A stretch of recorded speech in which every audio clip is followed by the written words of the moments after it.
This is Contractor Sense with Ruth King. Welcome to Contractor Sense. Here you discover ideas, tactics, news, and information that matters to your contracting business and you. I'm your host, Ruth King. This episode is sponsored by Financially Fit Business. Go to www.financiallyfit.business to analyze your monthly financial statements, grow your business profitably, and build wealth in less than 10 minutes a month. Thank you for joining us. Here is how we will help your business and you today. How many times do you avoid conversations because it will be a difficult conversation? Do you dread them? Do you hate conversations with team members who have screwed up and you have to have one of those 3 strikes and you're out talks? How about a customer with a problem? My guest today, Scott Harvey, gives you the tools you can use to have those painful, difficult conversations. Scott is the author of Silence Kills, and you can get that on the Contractor Sense website if you'd like to order the book too. Scott, welcome to Contractor Sense. Thank you so much, Ruth. I'm super excited to be here. Yeah, I'm excited to have you here. And in terms of full disclosure, both Scott's book, Silence Killed, and my books, 101 Dumb Financial Mistakes Business Owners Make, Courage to be Profitable, and Profitable Wealth, are published by Morgan James. So that's how I found out about Scott. And so they send out an announcement of all the books that are coming out, and I saw it and I went, oh, I went and ordered it, and it was great. Well, thank you for that. Oh my goodness. So let's do a little bit of background, because yours is pretty interesting in how you got into having these conversations.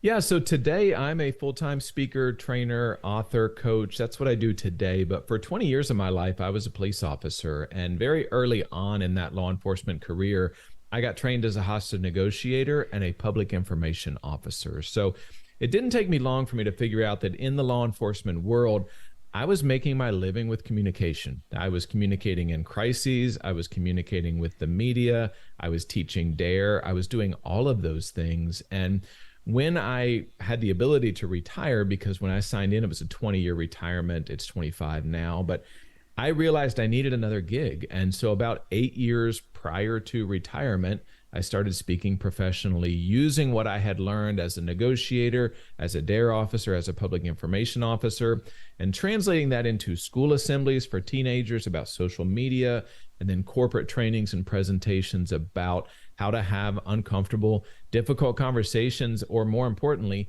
how to communicate fully so that we can avoid some of these difficult, uncomfortable conversations.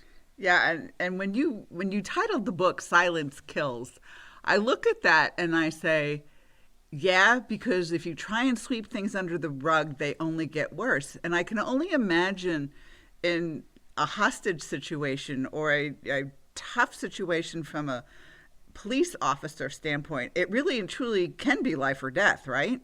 It can, for sure. And, silence kills a lot of things. It can be life or death. It can kill a relationship. It can kill a job. It can kill somebody's self-worth. It just very rarely is silence an okay thing. Now, I say that, but my wife and I will drive on a trip and not talk for an hour or more, but we have years and years of relationship that supports that silence. So in the work environment, you just don't have that, especially if you're a contractor, a team leader, or something like that. Your team needs to hear from you periodically, especially when things aren't going like they should be going. Yeah, my statement is always, nobody can read your mind. That's true. That's true. And I tell my kids, especially, they're 22 and 18 now, but I told them growing up, like, if I don't hear from you, I assume you're good. Like, I assume everything is good. If you're not talking to me, I assume it's because everything's okay. If something's not good, please let me know. And we'll work on it. We'll come up with a solution. And we have to be communicating with our team, but we also have to make our team know it's okay to communicate back up the chain. I expect you to. Yeah. And the other thing is that if a team member sees something that needs to be addressed, the team member it's not the right word, but also has to be able to have the confidence that they can talk to their boss without their boss killing them for being the messenger. For sure. Yeah. I mean, it's very easy to get frustrated with the person who brought the message instead of the issue itself. And as a negotiator, I got that a lot. When I got on the phone with somebody, especially initially, like, they were mad. They're yelling at me. They're threatening me. They're threatening my family. I realized they weren't really mad at me. They were just mad. And so understanding that allowed me to not get mad back to them. And because the calmer I could remain, the quicker we could resolve this conflict. And so on a contractor, a team member standpoint, like if somebody's mad, there's a really good chance they're not mad at you. They're mad at the situation. Now, if we escalate it, they can become mad at us very quickly. Yeah. So it just depends on how we handle it. How did you I always think, feel, believe that you can't negotiate rationally when you're emotional. Have you ever seen a time where you could be emotional and the thing came out okay? So here's the funny thing about emotion, and I'm glad you brought this up, Ruth. There, in our brains is a teeter-totter, and on one side of the teeter-totter is emotion, and on the other side is logic and reason. So if you think about how a teeter-totter works, if emotion is high, logic and reason are low every time. This is why we have made highly emotional decisions that the next day we really try to rationalize them, because the next day the emotions in our brain are lower. So as a negotiator, what I did in the beginning was I let them yell, I let them cuss, I let them threaten.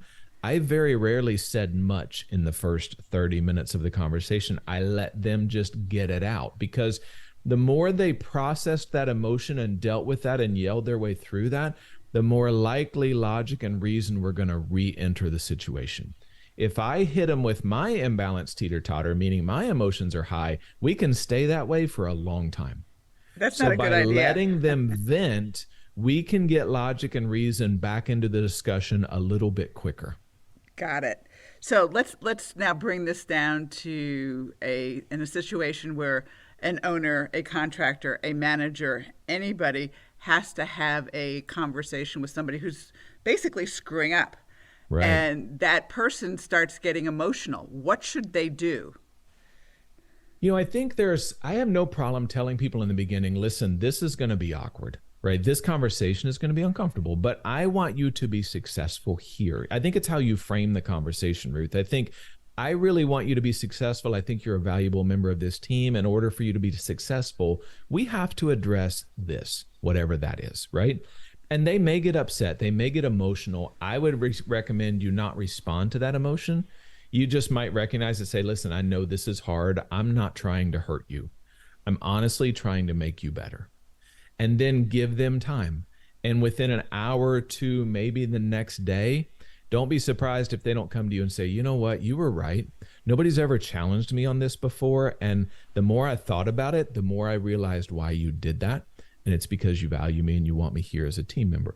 Whereas if we get emotional to meet their emotions, that's what they're going to remember. They're going to remember, my boss doesn't care about me. They just yelled at me, whatever. If we maintain our cool, recognizing and validating their emotions, listen, I know why you're upset. I get it. But I really am trying to make you successful here. So let's push through this awkward so that we can reach the awesome on the other side. Cool. Very good. All right. Before we take a break, if somebody wants to get in touch with you, how do they do it?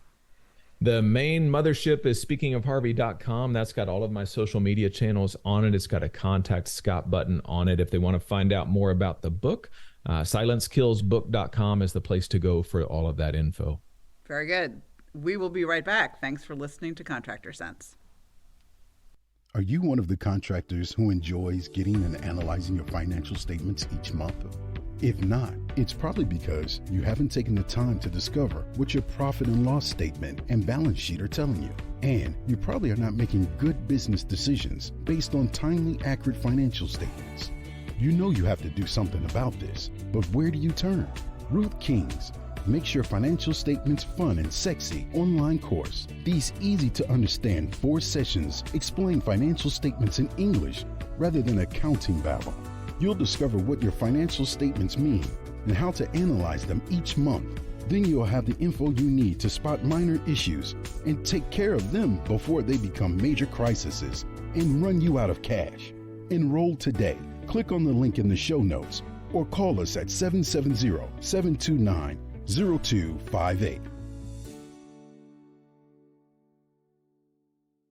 Welcome back to Contractor Sense. I am speaking with Scott Harvey, the author of Silence Kills, who is really, really good at negotiating because he did it for 20 years as a police officer. And I don't think you killed anybody during that, have you? I did not, no.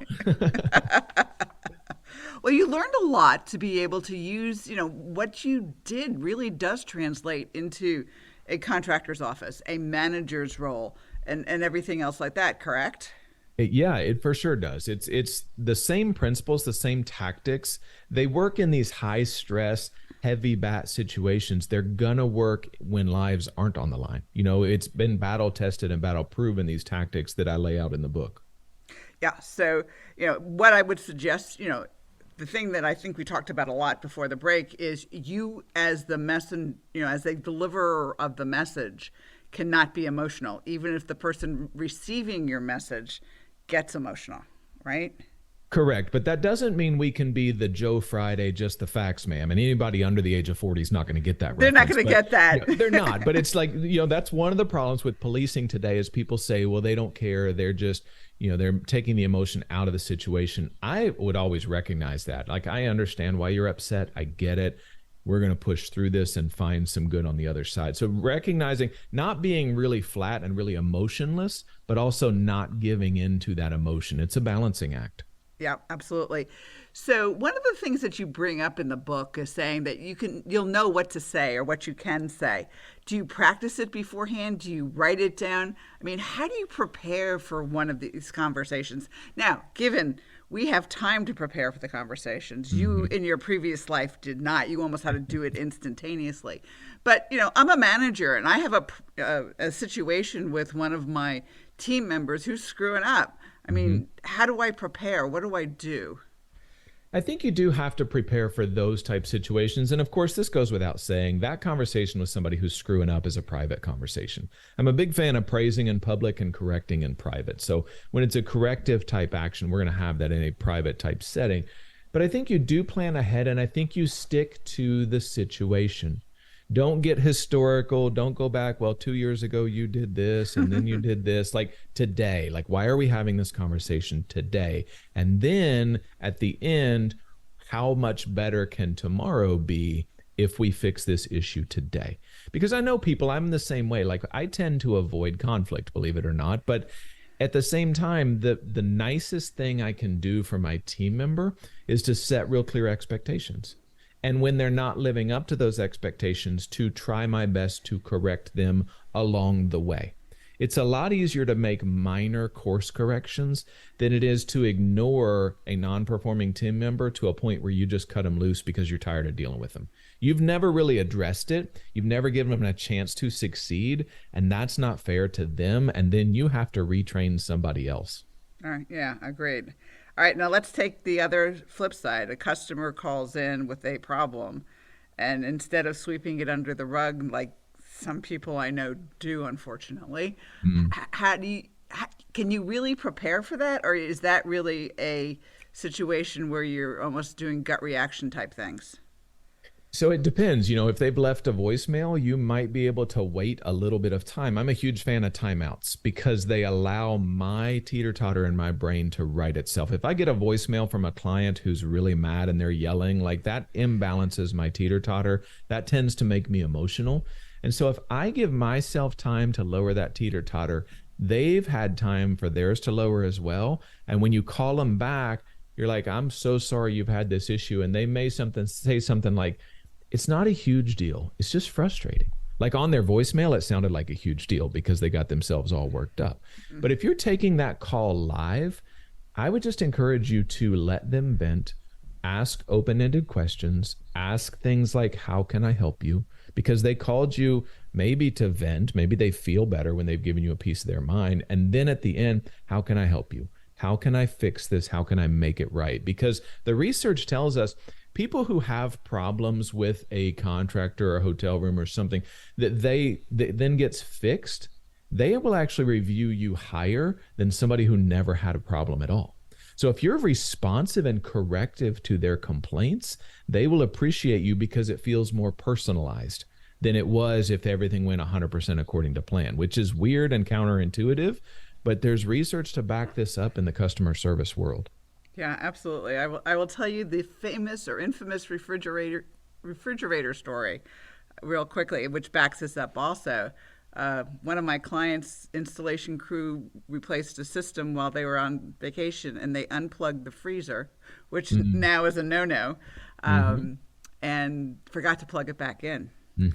In the freezer was Alaskan fish that the husband had caught on his trip to Alaska. So not only did they replace the freezer and took care of it and everything else, they had Alaskan fish flown in, which they didn't have to do.